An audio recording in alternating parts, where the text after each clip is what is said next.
Welcome everyone. If you are returning to this channel, welcome back. If you are coming to this channel or watching a video for the first time, welcome and thank you for being here. To everyone,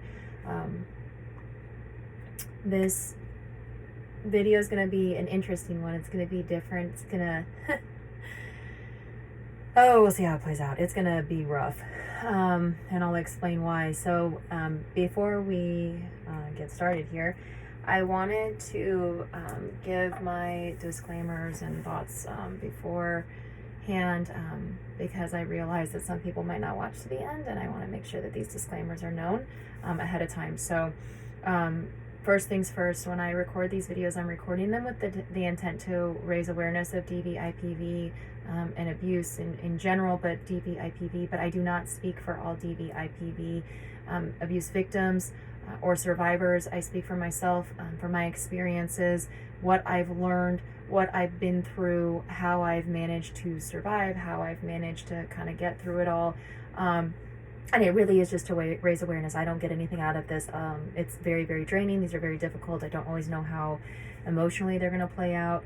But just know that I speak for myself and only myself. I don't speak for anyone. I don't speak for other victim survivors, and I don't get any kind of endorsements or other things like that from doing this. The other thing is, if you do find value in this video or other videos, please click like so that other people know that they're worth watching.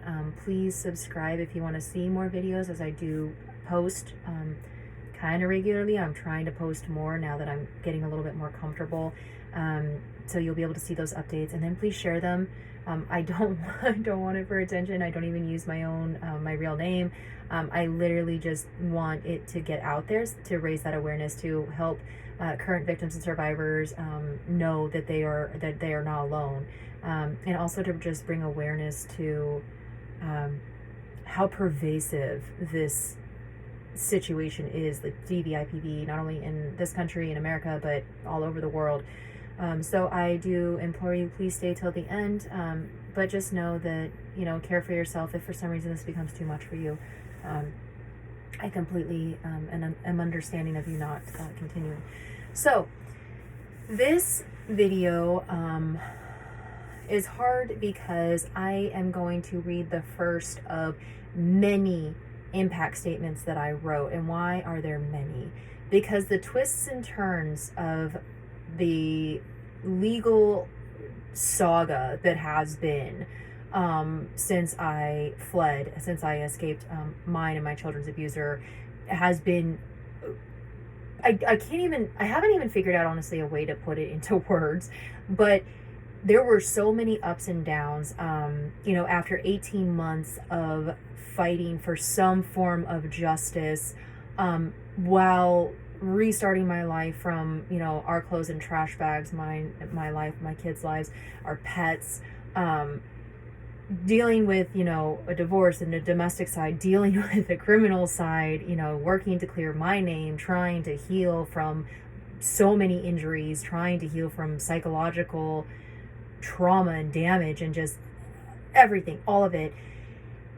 And through all of that, at the end of the day, after 18 months of fighting, my abuser, spoiler alert, got literally nothing. No accountability, charges dismissed, records sealed, so he gets to run around to reperpetrate. So what I kind of realized is my statements were never able to be read. I got to read basically one statement of many that I wrote, and I thought, this is a really great opportunity to not only have a survivor's voice heard, because I deserve that, I earned that, but also because when I was trying to think through why, how I was gonna say everything that has happened and express to people what actually went on, how the hell was I going to do that? Because it's just so much. And then I realized that I put a lot in these statements, and I was like, you know what, I'm going to read the statement, and then my voice is heard, and the voices of my children and my family and my friends and other people, and the ripple, just how many people have been impacted. To the best of my ability, I have included their words as well. But then, two, I'm going to be able to share very, very high level what I experienced. Now, for these statements, I have obfuscated, very specific details to the best of my ability. I have changed my name to my survivor name that you see on this YouTube channel, which is Alice. And then I have changed my abuser's name to Mr. Abuser or Mr. Narcissistic Abuser. So that way, this is obfuscated to the best of my ability.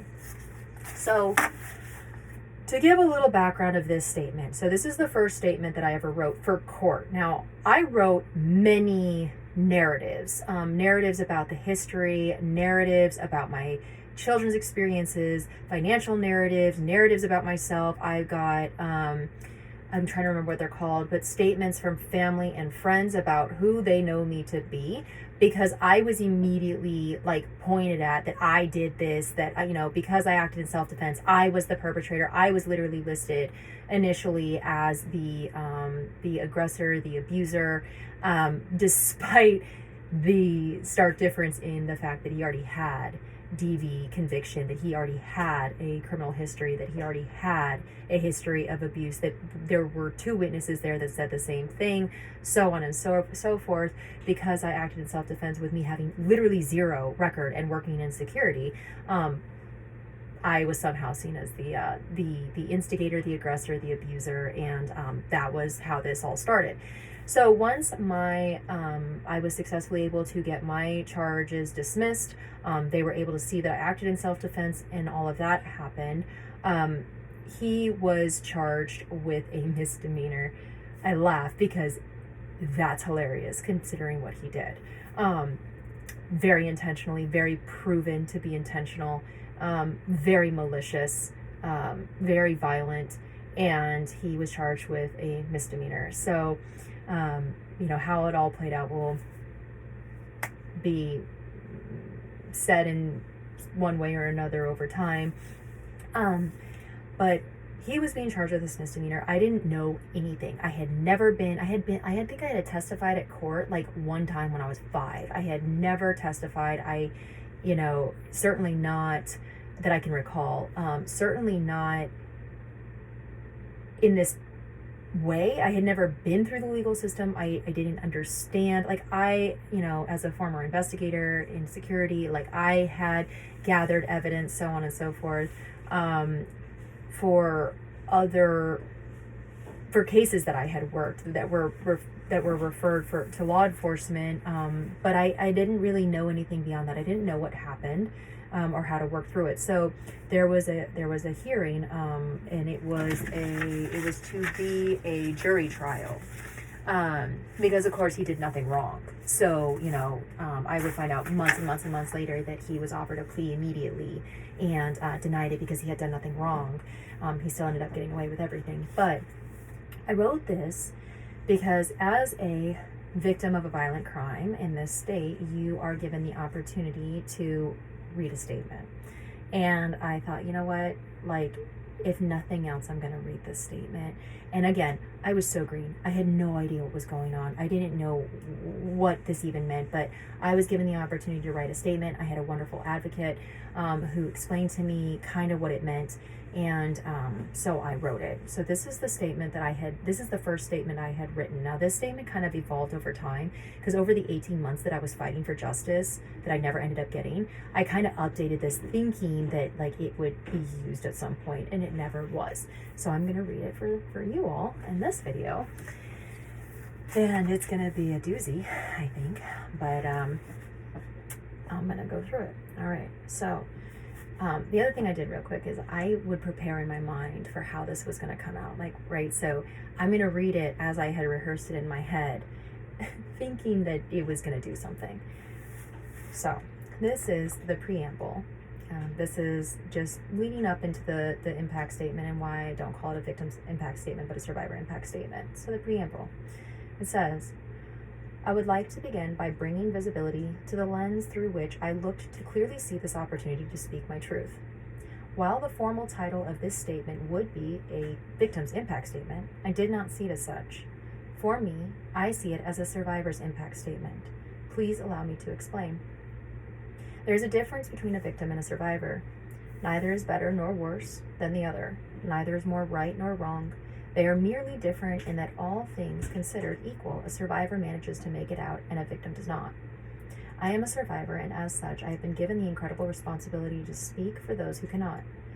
To the best of my ability, I will give a voice to those who no longer have one or believe they do not have one. To all the victims who have ever been, those who still are in this very moment, and those who inevitably will be, this statement is for you and all those impacted by the ripple. To all the survivors who are now and will come to be in the future, this is your call to action. I am a survivor, and I will write my statement as such. This is my statement. I ask a lot of questions. Innately curious, I have always thrived on asking questions and then seeking the answers, seeking the truth. This thirst for knowledge and understanding drove me in my academic success in the sciences, throughout a career in security, and in my constant search for ways to be a better person than I was the day before. Over time, I came to find questions organically evolve as circumstances change, as I believe they should, and new answers must be sought. For this reason, it was difficult to grasp when my questions became ever more difficult to answer. I increasingly came across question after question to which there seemed to be no answers.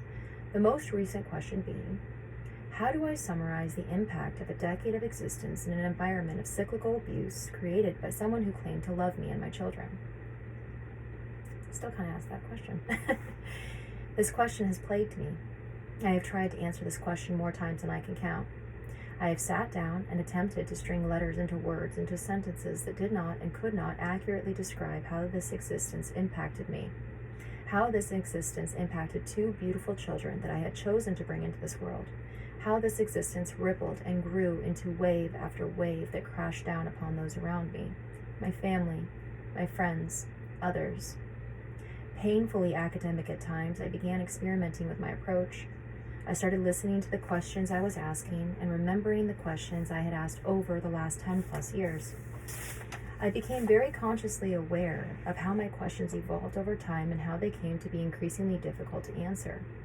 It went something like this. How do I help him? How can I be here for him? How can I create an environment wherein he knows he is safe and loved? How do I show him who he could be if he believed in himself? How do I help guide him in to his purpose? How can I foster a life we both deserve? And then it went to, does he not hear me?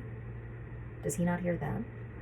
Does he not see how his actions affect those around him, or does he just not care? Does what we say or do make a difference at all? Does he even want us here? And then further, how do I stop this? How do I stop him? How do I protect my children? How do I get him to see that what he is doing is causing so much pain and damage? How can I say it or show it in a way that makes it clearer? Will this ever change? Further still, how can he be so cruel? How can he be so selfish? How can he ask for more when he can see I am drowning? How can he not see what he has and be satisfied? How can someone who has been given so much possibly demand more? If I keep giving, will that quench his thirst enough to keep the heads of my children and me above water? And further still, how do I get out? How do I get my children out? How do I keep them safe? How do I create an environment where they can grow and just be children until they're thrown into a world full of unanswerable questions? Why are we never enough? And further still, how do I get out? Or no, excuse me. How did I get here? When is he going to finally kill me? How is he going to do it? Will it be tonight? Have I run through all of my safety protocols and emergency response plans to get my children out and secured before it's all over? When he finally takes my last breath, my last heartbeat, how do I make sure the truth is known so he cannot hurt another?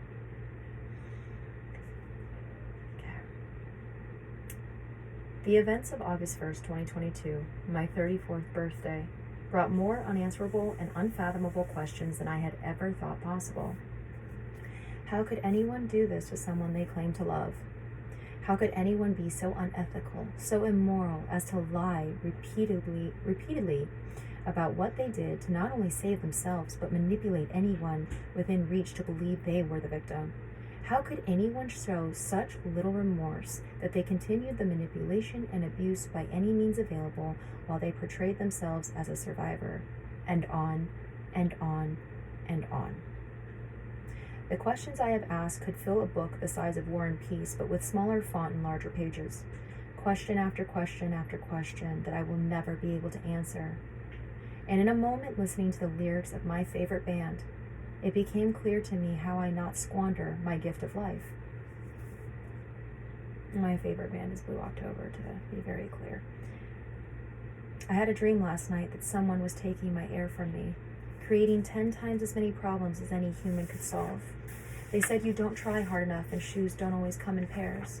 They love you when you make them look good, but despise you behind closed doors. And with vague goals and deep cracks, it told me I could do better than that, living in the shadow of someone's light that won't turn on.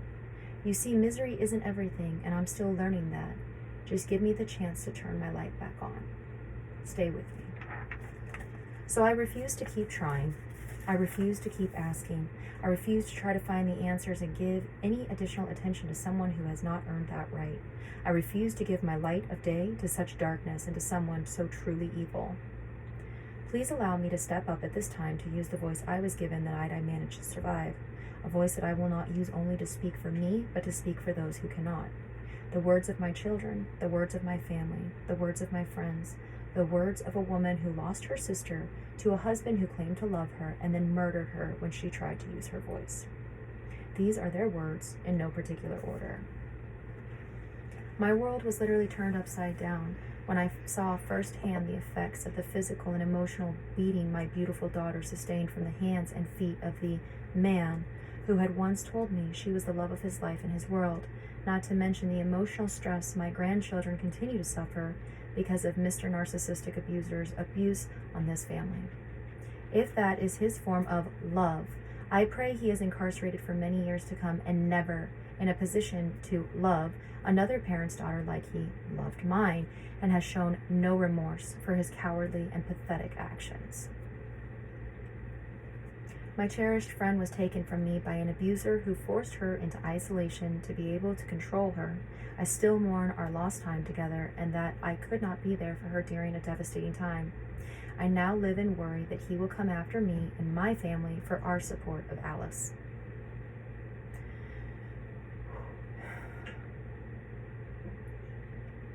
Mr. Abuser's behavior and any all communication with me plays through my head regularly. I cannot unsee and unhear him, and the fear I felt for my own life, as well as the lives of his family, I cannot forget. I had never experienced raw fear until I received Alice's SOS message, and its putrid aftertaste will linger indefinitely as a reminder of what my friend endured and the sinister societal problem her story represents.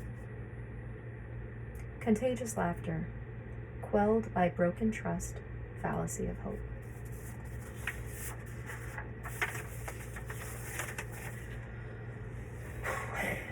I will never see Alice's name on my phone and not be terrified of the news on the other end.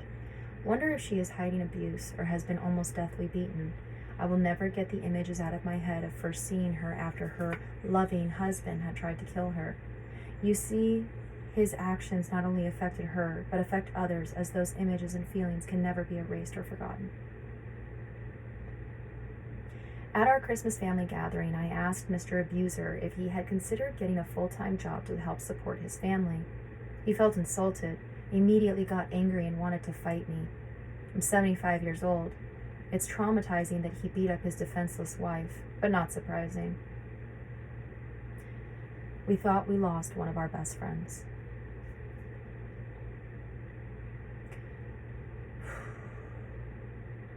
The loss of my sister is harder to bear, knowing she loved him.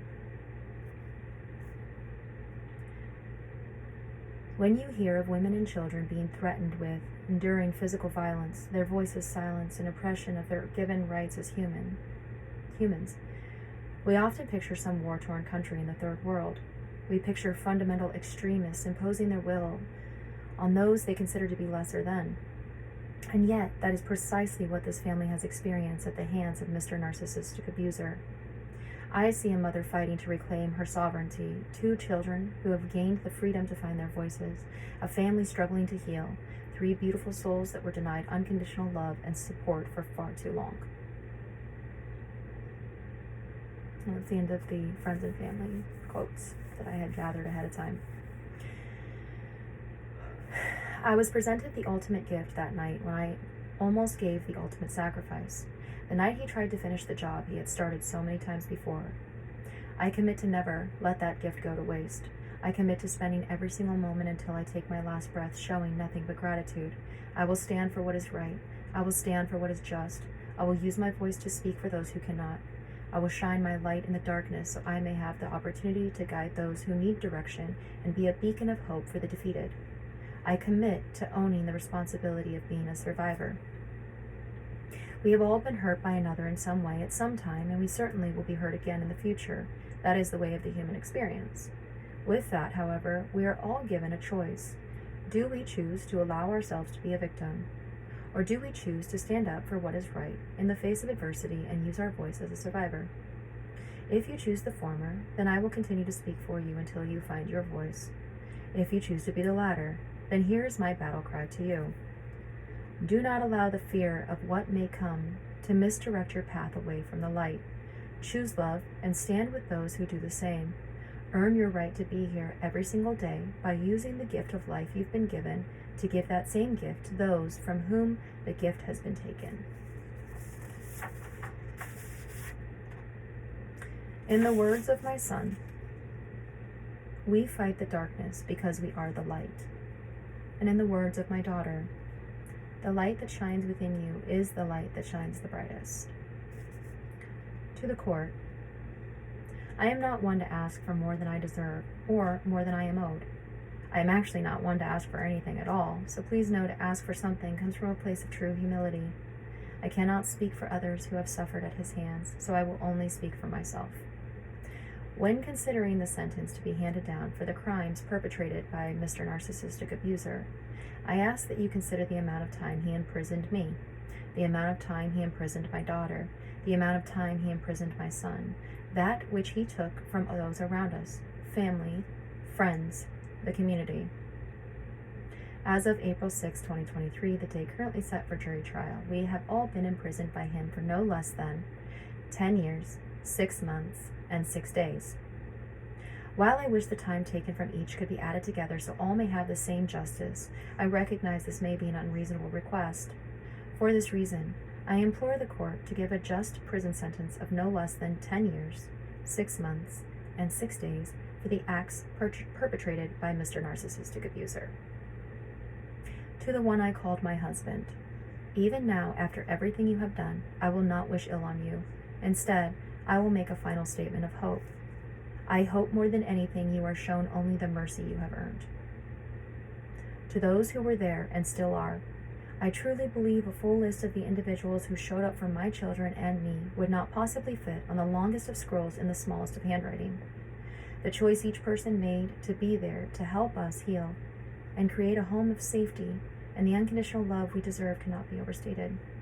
To you all who deserve them, I give you the last words. Thank you. And I'll leave it at that. Please like, subscribe, share, come back for more, share the message. Let's save some lives together.